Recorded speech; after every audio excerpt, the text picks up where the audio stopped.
ये बात है एक छोटे से शहर की, जहां अंजलि और राहुल की कहानी किसी प्रेम से नहीं बल्कि घर वालों की पसंद से शुरू हुई थी। राहुल एक साधारण परिवार का लड़का था। वह जूनियर क्लर्क की तैयारी कर रहा था। कम बोलने वाला अंजलि उससे बिल्कुल अलग थी। वह चीफ कमिश्नर ऑफिसर की तैयारी कर रही थी, तेज दिमाग, बड़ा अफसर बनने का सपना। दोनों की सगाई हो गई। शादी का दिन आया। मंडप सजा हुआ था, रिश्तेदार जुटे थे और राहुल सेहरा बांधे इंतजार कर रहा था। तभी अचानक अंजलि के फोन की घंटी बजी। फोन उठाते ही उधर से आवाज आई, बधाई हो अंजलि जी, आपकी सरकारी नौकरी लग गई है। बस यही वो पल था जिसने सब कुछ बदल दिया। बिना किसी से कुछ कहे घर से भाग गई और शादी बिना शुरू हुए ही खत्म हो गई। उस दिन राहुल के सपनों की नहीं, इज्जत की अर्थी उठी थी। शहर में बातें फैल गईं। लड़की अफसर बन गई, लड़का मंडप में रह गया। समय बीता। क्या राहुल अंजलि से बदला लेगा या किस्मत दोनों को फिर आमने सामने लाएगी? इस कहानी का अंत क्या होगा, यह जानने के लिए पूरा वीडियो आखिर तक देखें। और अगर आपने अब तक हमारा चैनल स्टोरी बाय अमीन को सब्सक्राइब नहीं किया है तो जरूर कीजिए, क्योंकि ऐसी कहानियां आपने न कहीं सुनी होंगी न कहीं देखी होंगी। राहुल और अंजलि की मुलाकात किसी फिल्मी अंदाज में नहीं बल्कि एकदम साधारण से हालात में हुई थी, जहां न ढोल था न शहनाई, बस घर वालों की बैठकी थी। दिन का उजाला था और सामने चाय की भाप उठ रही थी। राहुल शांत स्वभाव का लड़का था, आंखों में मेहनत की थकान और भविष्य के लिए डर छिपा हुआ। वह जूनियर क्लर्क की तैयारी कर रहा था, सरकारी नौकरी का सपना लिए हुए, जबकि अंजलि पढ़ाई में तेज, आत्मविश्वास से भरी हुई चीफ म्युनिसिपल कमिश्नर बनने की तैयारी कर रही थी। उसके चेहरे पर पढ़ाई की गंभीरता साफ झलकती थी। मैं जूनियर क्लर्क की तैयारी कर रहा हूँ, ज्यादा सपने नहीं है, बस एक सरकारी नौकरी और सीधी जिंदगी। मैं चीफ म्युनिसिपल कमिश्नर बनना चाहती हूँ। पहले अपने पैरों पर खड़ी होना चाहती हूँ। मुझे वही लड़की पसंद है जो सपने देखने से डरती नहीं। बच्चे साफ दिल के लगते हैं, रिश्ता पक्का समझिए। दोनों की सगाई पक्की हो गई और समय बिता गया और दोनों, राहुल और अंजलि, अपनी अपनी पढ़ाई में मशगूल हो गए। एक दिन रिजल्ट का आया जिसमें राहुल को नौकरी नहीं मिली और अंजलि को भी पोस्टिंग नहीं मिली। कभी कभी फोन पर दोनों की बातचीत हो जाती थी और एक दूसरे इधर उधर की बातें करते और पढ़ाई के बारे में बातचीत करते हैं। फिर भी शादी की तारीख तय हो चुकी थी। बारात की तैयारी शुरू हो गई थी और राहुल के घर में खुशी का माहौल था। ढोलक की थाप दिन में ही गूंजने लगी थी। राहुल मन ही मन सोच रहा था कि शादी के बाद मेहनत और बढ़ा देगा, किसी न किसी तरह नौकरी पा ही लेगा। उसे भरोसा था कि अंजलि उसका साथ देगी। शादी वाले दिन सुबह की धूप में बारात सजी, सफेद घोड़े पर बैठा राहुल किसी राजा से कम नहीं लग रहा था, लेकिन उसके मन में हल्की सी बेचैनी थी जिसे वह खुद भी ठीक से समझ नहीं पा रहा था। उधर अंजलि अपने कमरे में बैठी थी, तैयार हो रही थी। तभी अचानक एक फोन कॉल ने उसकी दुनिया हिला दी। कॉल उसके कॉलेज के एक सीनियर की थी, जिसने उत्साह में बताया कि अंजलि का नाम चीफ म्युनिसिपल कमिश्नर की मेरिट लिस्ट में टॉप पर है और उसकी नियुक्ति का ऑर्डर जारी हो चुका है। अंजलि के हाथ से फोन गिरते गिरते बचा। उसकी सांसें तेज हो गईं। आंखों के सामने जैसे उसके सालों की मेहनत घूम गई। उसी पल उसके मन में एक भयानक द्वंद्व शुरू हो गया। क्या वह शादी करके एक जिम्मेदार अफसर बनने का सपना छोड़ दे या फिर करियर को चुनकर समाज की नजरों में गुनहगार बन जाए? उसकी बड़ी बहन, जो शुरू से उसके सपनों को समझती थी, सब कुछ देख रही थी। बहन ने दिन के उजाले में ही उसे आईने के सामने खड़ा करके कहा, जिंदगी में मौका बार बार नहीं आता। अगर आज तूने अपने सपने छोड़ दिए तो कल खुद से नजर नहीं मिला पाएगी। अंजलि की आंखों में आंसू थे, लेकिन फैसला धीरे धीरे पक्का हो रहा था। उधर बारात अंजलि के घर की तरफ बढ़ रही थी। रास्ते में ढोल बज रहे थे, लोग नाच रहे थे, लेकिन अंजलि के घर के अंदर माहौल बदल चुका था। बहन ने चुपचाप जरूरी कागजात और कपड़े बैग में डाले और पिछली गली से अंजलि को बाहर निकाल लिया। दिन का उजाला सब कुछ देख रहा था, लेकिन किसी को शक नहीं हुआ। थोड़ी ही देर में खबर फैल गई कि दुल्हन गायब है। अंजलि के पिता सदमे में थे। राहुल के घर वालों पर जैसे बिजली गिर पड़ी थी। देखते देखते मामला थाने तक पहुंच गया। एफआईआर दर्ज हुई। बारात बिना दुल्हन के लौट गई। राहुल चुपचाप सब देख रहा था। उसके चेहरे पर गुस्सा नहीं था, बस गहरी चोट थी जो बिना आवाज के भीतर उतर गई। अंजलि शहर छोड़ चुकी थी। कुछ ही महीनों में वह चीफ म्युनिसिपल कमिश्नर बनकर एक बड़े शहर में तैनात हो गई। दिन के उजाले में वह आलीशान बंगले में दाखिल होती, चमकदार ऑफिस में बैठती, जहां उसके नीचे दर्जनों कर्मचारी काम करते थे। उसकी जिंदगी व्यवस्थित थी, ईमानदारी से भरी हुई। हर फाइल पर साइन करने से पहले वह नियम पढ़ती, हर फैसले में शहर के भले के बारे में सोचती। उसे कभी कभी राहुल की याद आती, लेकिन वह खुद को समझा लेती कि उसने सही किया है। यहीं से किस्मत ने धीरे धीरे अगली चाल चलनी शुरू कर दी, जिसकी आहट अंजलि को अभी सुनाई नहीं दे रही थी। अंजलि के लिए हर सुबह अब एक तयशुदा अनुशासन में शुरू होती थी। सूरज निकलते ही सरकारी बंगले की खिड़कियों से रोशनी अंदर आती और वह फाइलों से भरे दिन के लिए खुद को तैयार करती। शहर के लोग उसे एक सख्त लेकिन ईमानदार चीफ म्युनिसिपल कमिश्नर के रूप में जानते थे। वह किसी की सिफारिश नहीं मानती, न किसी के दबाव में आती। उसके हस्ताक्षर शहर की तकदीर बदलने की ताकत रखते थे, लेकिन उसे इस ताकत पर घमंड नहीं था। शायद इसी ईमानदारी ने उसे लापरवाह बना दिया था। उसी शहर में उसका एक पुराना क्लासमेट भी था, समीर। पढ़ाई के दिनों में वह हमेशा आगे आगे रहने की कोशिश करता था, लेकिन मेहनत से ज्यादा चालाकी पर भरोसा करता था। अंजलि के अफसर बनने के कुछ ही महीनों बाद वह अचानक उसके ऑफिस में दिखाई देने लगा। दिन के उजाले में मुस्कुराता हुआ, हाथ में कुछ फाइलें लिए, पुरानी दोस्ती का वास्ता देकर। अंजलि ने उसे पहचान लिया और बिना किसी शक के उसे बैठने दिया। समीर ने बताया कि वह एक कंसल्टेंट की तरह काम करता है, बिल्डरों और नगर निगम के बीच कागजी काम संभालता है। अंजलि ने उसे साफ कह दिया था कि नियम से बाहर कोई काम नहीं होगा। समीर ने सिर झुकाकर हामी भरी और उसी पल उसके दिमाग में खेल शुरू हो चुका था। धीरे धीरे समीर रोज ऑफिस आने लगा। कभी किसी छोटी फाइल पर सलाह देता, कभी पुराने नियमों की बातें करता। उसने अंजलि का भरोसा जीत लिया। उसी दौरान एक बड़ा बिल्डर विक्रम भी तस्वीर में आया। शहर के बाहर एक इलाके में विशाल प्रोजेक्ट का सपना दिखाया गया। रोजगार, विकास और सुंदर भविष्य की बातें की गईं। समीर फाइलें इस तरह पेश करता कि सब कुछ कानूनी लगे। नक्शे साफ थे, कागज पूरे थे और सबसे बड़ी बात, ऊपर के कुछ अधिकारियों की शुरुआती सहमति भी दिखाई जा रही थी। अंजलि हर दस्तावेज ध्यान से देखती, लेकिन जिस बात को वह नहीं जानती थी वह यह कि उस जमीन का एक पुराना रिकॉर्ड छुपाया जा चुका था। असल में वह जमीन कभी तालाब हुआ करती थी, बरसात के पानी को संभालने वाली, शहर की सांस जैसी। नियमों के मुताबिक वहां किसी भी तरह का निर्माण गुनाह था, लेकिन रिकॉर्ड बदल दिए गए थे, नक्शों में हेरफेर था और हर फाइल समीर के हाथों से होकर गुजरती थी। एक दिन तेज धूप में लगातार बैठकों के बीच अंजलि ने आखिरी फाइल पर साइन कर दिया। उसके मन में जरा भी लालच नहीं था, न ही उसे किसी ने रिश्वत दी थी। वह बस यही समझ रही थी कि वह शहर के विकास के लिए सही फैसला कर रही है। कुछ ही महीनों में उस जगह पर बड़ी बड़ी मशीनें आ गईं, नींव खुदने लगी और शहर में चर्चा फैलने लगी। तभी किसी सामाजिक कार्यकर्ता ने शिकायत दर्ज करवाई। बात ऊपर तक पहुंची। दिन के उजाले में ही एक जांच कमेटी बैठा दी गई। फाइलें खुली, पुराने रिकॉर्ड सामने आए और शक की सुई सीधे अंजलि पर आकर टिक गई। मीडिया ने बिना देर किए हेडलाइन बना दी, चीफ म्युनिसिपल कमिश्नर पर अवैध निर्माण पास कराने का आरोप। अंजलि पहली बार अपने ऑफिस में कुर्सी पर बैठी कांप रही थी। उसे समझ ही नहीं आ रहा था कि गलती कहां हुई।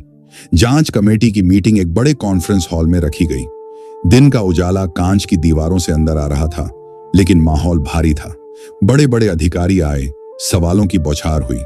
अंजलि हर सवाल का जवाब ईमानदारी से देती रही। समीर भी वहीं था, लेकिन अब उसका चेहरा बदला हुआ था। वह खुद को बचाने की कोशिश में था। अचानक सबूत पेश किए गए कि योजना अवैध जमीन पर पास हुई और आरोप यह लगाया गया कि अंजलि ने रिश्वत लेकर साइन किए हैं। बिना ठोस जवाब के उसे अस्थायी रूप से गिरफ्तार कर लिया गया। हथकड़ी नहीं लगी, लेकिन सरकारी गाड़ी में बैठते वक्त उसका सिर शर्म से झुका हुआ था। शहर में हड़कंप मच गया। वही अंजलि जिसे लोग ईमानदारी की मिसाल मानते थे, अब आरोपी थी। जेल की कोठरी में दिन का उजाला एक छोटी सी खिड़की से अंदर आ रहा था। वह पहली बार अकेले बैठकर रोई। उसे अपनी बहन, अपने माँ बाप और उस छोड़ी हुई शादी की याद आई। उसे यह भी लगा कि शायद यही उसकी सजा है। उसी समय इस पूरे मामले की जांच एक विशेष टीम को सौंप दी गई। टीम का नेतृत्व एक नए आईपीएस अधिकारी के हाथ में था, जो हाल ही में उसी शहर में तैनात हुआ था। जब वह अधिकारी पहली बार फाइलें देखने बैठा तो उसकी आंखें कुछ देर के लिए एक नाम पर ठहर गई, अंजलि। उसने बिना किसी भाव के फाइल बंद की और आदेश दिया कि पूरे मामले की गहराई से जांच होगी। अगले दिन के उजाले में ही एक और मीटिंग बुलाई गई। जब आईपीएस अधिकारी हॉल में दाखिल हुआ तो अंजलि की नजर उस पर पड़ी। उसका दिल जोर से धड़क उठा। सामने खड़ा आदमी वही था, राहुल, वर्दी में, आत्मविश्वास से भरा हुआ। अंजलि को लगा जैसे जमीन खिसक गई हो। उसे यकीन हो गया कि अब राहुल बदला लेगा, लेकिन राहुल की आंखों में न पहचान थी न नफरत। वह बिल्कुल पेशेवर था, या शायद पहचान कर भी अनजान बनने का हुनर सीख चुका था। कॉन्फ्रेंस हॉल में फैली खामोशी इतनी भारी थी कि दिन के उजाले की चमक भी फीकी पड़ गई थी। राहुल सामने बैठा था, आईपीएस की वर्दी में, सीधा, गंभीर और पूरी तरह नियंत्रण में। अंजलि की नजरें बार बार उसकी तरफ उठ जाती और हर बार दिल जोर से धड़कता। उसे यकीन था कि राहुल उसे पहचान चुका है। आखिर वह चेहरा, वह आवाज, वह नाम कैसे भुलाया जा सकता है। लेकिन राहुल का चेहरा बिल्कुल सपाट था, जैसे सामने बैठी महिला उसके लिए सिर्फ एक केस हो, एक फाइल, एक जिम्मेदारी। मीटिंग शुरू हुई, सवाल जवाब हुए और राहुल ने आदेश दिया कि अंजलि को अब भी दोषी नहीं माना जाएगा, बल्कि पूरे मामले की परत दर परत जांच होगी। यह सुनकर अंजलि को थोड़ी राहत मिली, लेकिन डर अब भी बना हुआ था। जेल से बाहर आकर अंजलि को सरकारी गेस्ट हाउस में रखा गया। दिन के उजाले में वह खिड़की के पास बैठकर शहर को देखती रहती, वही शहर जिसे उसने ईमानदारी से संवारने की कोशिश की थी। उसके मन में बार बार एक ही सवाल घूमता, क्या राहुल सच में बदला नहीं लेना चाहता, या यह सब किसी बड़े खेल की शुरुआत है। उधर राहुल अपने ऑफिस में बैठा फाइलों के ढेर में डूबा हुआ था। बाहर से वह सख्त आईपीएस अधिकारी दिखता था, लेकिन भीतर कहीं न कहीं पुराना जख्म अब भी मौजूद था। बारात का लौटना, समाज की बातें, अपमान, सब कुछ उसके भीतर दफन था।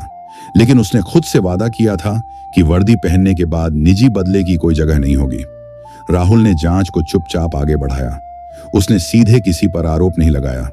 हर दस्तावेज को दोबारा निकलवाया गया, पुराने जमीन रिकॉर्ड खंगाले गए और नगर निगम के कंप्यूटर सिस्टम की जांच शुरू हुई। दिन के उजाले में टीम शहर के अलग अलग दफ्तरों में जाती, सवाल पूछती और जवाबों में छुपे डर को पढ़ने की कोशिश करती। धीरे धीरे एक नाम बार बार सामने आने लगा, समीर। वही क्लासमेट, वही कंसल्टेंट, वही भरोसे का चेहरा। लेकिन अब तक कोई ठोस सबूत नहीं था। राहुल ने एक चाल चली। उसने बिल्डर विक्रम को बुलवाया और उसे यह एहसास दिलाया कि अगर वह सच नहीं बोलेगा तो पूरा दोष उसी पर आ जाएगा। दिन के उजाले में हुई इस लंबी पूछताछ ने विक्रम को तोड़ दिया। उसने आधा सच उगला। कागजों में हेरफेर हुआ था, लेकिन किसने किया यह उसने साफ नहीं बताया। उधर समीर खुद को बेहद चालाक समझ रहा था। वह हर जगह यही कहता फिरता कि अंजलि ने सब कुछ जानते हुए किया है और वह खुद सिर्फ एक छोटा सा माध्यम था। इसी बीच राहुल ने नगर निगम के एक जूनियर कर्मचारी से अलग से बात की। वह कर्मचारी घबराया हुआ था। दिन के उजाले में भी उसका चेहरा पसीने से भीगा हुआ था। थोड़ी सख्ती और थोड़े भरोसे के बाद उसने बताया कि जमीन के पुराने रिकॉर्ड रातों रात बदले गए थे और वह काम समीर के निर्देश पर हुआ था। यह पहली ठोस कड़ी थी। राहुल ने तुरंत डिजिटल सबूत इकट्ठा करने का आदेश दिया। सर्वर लॉग्स, ईमेल्स और फाइल मूवमेंट, सब कुछ खंगाला गया। जैसे जैसे सच सामने आ रहा था, अंजलि की हालत और खराब होती जा रही थी। उसे अपने ही फैसलों पर शक होने लगा था। एक दिन के उजाले में राहुल उससे मिलने गेस्ट हाउस पहुंचा। यह उनकी पहली आमने सामने की बातचीत थी। राहुल ने औपचारिक लहजे में सवाल पूछे और अंजलि ने शांत आवाज में जवाब दिए। बातचीत के दौरान एक पल ऐसा आया जब अंजलि ने अचानक पूछा, आप मुझे पहचानते हैं? राहुल ने बिना पलक झपकाए कहा, मैं एक अधिकारी हूं और मेरे सामने एक अधिकारी बैठी है, बस। उस जवाब में न झूठ पकड़ा जा सकता था न सच। अंजलि की आंखें भर आईं, लेकिन उसने खुद को संभाल लिया। उस मुलाकात के बाद राहुल देर तक अपने ऑफिस में बैठा रहा। दिन ढलने लगा था, लेकिन अभी भी उजाला बाकी था। उसने पहली बार स्वीकार किया कि वह अंजलि को पहचानता है और शायद हमेशा से पहचानता आया है। लेकिन उसने यह भी तय किया कि अगर वह उसे बचाएगा तो सिर्फ सच के आधार पर, न कि पुराने रिश्ते की वजह से। जांच अब निर्णायक मोड़ पर थी। समीर के खिलाफ सबूत मजबूत होते जा रहे थे। एक गुप्त ऑपरेशन की योजना बनाई गई जिसमें समीर की बातचीत रिकॉर्ड की जानी थी। दिन के उजाले में एक आम सी मुलाकात के दौरान समीर ने खुद ही यह स्वीकार कर लिया कि उसने पुराने रिकॉर्ड बदलवाए थे और अंजलि को अंधेरे में रखकर साइन करवाए थे। वह यह भी मान गया कि रिश्वत उसने ली थी, अंजलि ने नहीं। यह कबूलनामा पूरी जांच का सबसे बड़ा मोड़ था। अब सवाल सिर्फ यह नहीं था कि अंजलि निर्दोष है, बल्कि यह भी था कि क्या समाज उसे फिर से उसी नजर से देख पाएगा। राहुल जानता था कि कानूनी जीत के बाद भी इंसानी लड़ाई बाकी रहेगी। उसने अपनी रिपोर्ट पूरी की और ऊपर भेज दी। अंजलि को जल्द ही रिहाई मिलने वाली थी, लेकिन उसके मन में एक और डर जन्म ले चुका था। अगर राहुल ने सच में उसे बचा लिया तो क्या वह उसके सामने अपने अतीत का सामना कर पाएगी। और राहुल के मन में भी एक सवाल था, क्या कुछ रिश्ते समय और हालात के बाद भी दोबारा सांस ले सकते हैं। जांच रिपोर्ट सार्वजनिक होते ही शहर की हवा बदल गई। वही अखबार जो कल तक अंजलि को दोषी बता रहे थे, अब दिन के उजाले में उसकी ईमानदारी की मिसाल छाप रहे थे। समीर और बिल्डर विक्रम की गिरफ्तारी हुई, पुराने रिकॉर्ड सामने आए और साफ हो गया कि अंजलि को साजिश के तहत फंसाया गया था। अदालत ने उसे पूरे सम्मान के साथ बरी कर दिया। जब वह कोर्ट से बाहर निकली तो सूरज सिर के ऊपर था और रोशनी सीधे उसके चेहरे पर पड़ रही थी। यह वही उजाला था जिसने कभी उसे शादी के मंडप से भागते देखा था, और आज उसी उजाले में उसे न्याय मिला था। लेकिन इस जीत में भी उसके चेहरे पर पूरी मुस्कान नहीं थी, क्योंकि सबसे बड़ा सवाल अभी बाकी था। अंजलि को दोबारा उसी पद पर बहाल कर दिया गया। वह फिर से अपने ऑफिस में बैठी, वही कुर्सी, वही मेज, वही फाइलें। कर्मचारी अब उसे और ज्यादा सम्मान से देखने लगे थे। लेकिन अंजलि के भीतर कुछ बदल चुका था। अब वह हर दस्तावेज से ज्यादा इंसानों को पढ़ने लगी थी। उसी दिन दोपहर में राहुल उसके ऑफिस आया, औपचारिक वर्दी में, लेकिन इस बार माहौल अलग था। जांच पूरी हो चुकी थी। अब वह सिर्फ एक अधिकारी नहीं, बल्कि एक इंसान के रूप में उसके सामने खड़ा था। राहुल ने शांत आवाज में कहा, आप निर्दोष थीं, यह साबित करना मेरा फर्ज था। अंजलि की आंखें झुक गईं। उसने धीमे स्वर में कहा, आपने सिर्फ फर्ज नहीं निभाया, आपने मेरी जिंदगी बचाई। कुछ पल की खामोशी रही। बाहर ट्रैफिक की आवाज थी, धूप कांच से छनकर अंदर आ रही थी। फिर अंजलि ने वही बात कह दी जो सालों से उसके सीने में दबी थी। जिस दिन मैं शादी से भागी थी, उस दिन मैंने सही चुना था या गलत, आज भी नहीं जानती, लेकिन उस दिन मैंने आपको बहुत दुख दिया। राहुल ने पहली बार गहरी सांस ली। उसने कहा, उस दिन मैं टूट गया था, लेकिन उसी टूटन ने मुझे नया रास्ता दिखाया। अगर आप वह फैसला न लेती तो शायद मैं कभी खुद को साबित करने की कोशिश ही न करता। यह कोई शिकवा नहीं था, न ही बदले की भावना, बस एक सच्चाई थी। अंजलि की आंखों से आंसू बह निकले। उसने महसूस किया कि माफी कभी शब्दों से नहीं, बल्कि समझ से मिलती है। कुछ दिनों बाद दिन के उजाले में ही अंजलि अपने माता पिता के साथ राहुल के घर गई। वही घर जहां से कभी बारात निकली थी और खाली लौटी थी। इस बार न ढोल था, न शोर, बस सादगी और सच था। अंजलि ने सबके सामने सिर झुकाकर कहा कि उसने उस दिन समाज से नहीं, हालात से भागकर फैसला लिया था। राहुल के माता पिता ने भी माना कि उन्होंने उस समय सिर्फ अपमान देखा था, इंसान नहीं। बातें लंबी नहीं थीं, लेकिन दिल से थीं। राहुल और अंजलि ने अकेले में बहुत देर तक बात की। कोई वादा नहीं, कोई दबाव नहीं। दोनों ने यह स्वीकार किया कि वे अब पहले जैसे नहीं रहे। जिंदगी ने उन्हें बदल दिया था, मजबूत भी बनाया था। आखिर में फैसला लिया गया, अगर साथ होना है तो बराबरी के साथ, बिना किसी एहसान या पछतावे के। शादी किसी बड़े समारोह में नहीं हुई। एक सादे से दिन में, रजिस्ट्री ऑफिस में, खुले उजाले में, कुछ गिने चुने लोगों की मौजूदगी में। न दुल्हन भागी, न बारात लौटी। इस बार दोनों अपने अपने पैरों पर खड़े थे और एक दूसरे का हाथ थामकर आगे बढ़ने को तैयार थे। शादी के बाद भी दोनों अपनी अपनी जिम्मेदारियों में लगे रहे। राहुल ईमानदारी से कानून की सेवा करता रहा और अंजलि शहर को बेहतर बनाने में जुटी रही। अब उनके बीच कोई अधूरापन नहीं था, क्योंकि उन्होंने यह सीख लिया था कि करियर और रिश्ता अगर समझदारी से निभाए जाए तो एक दूसरे के दुश्मन नहीं होते।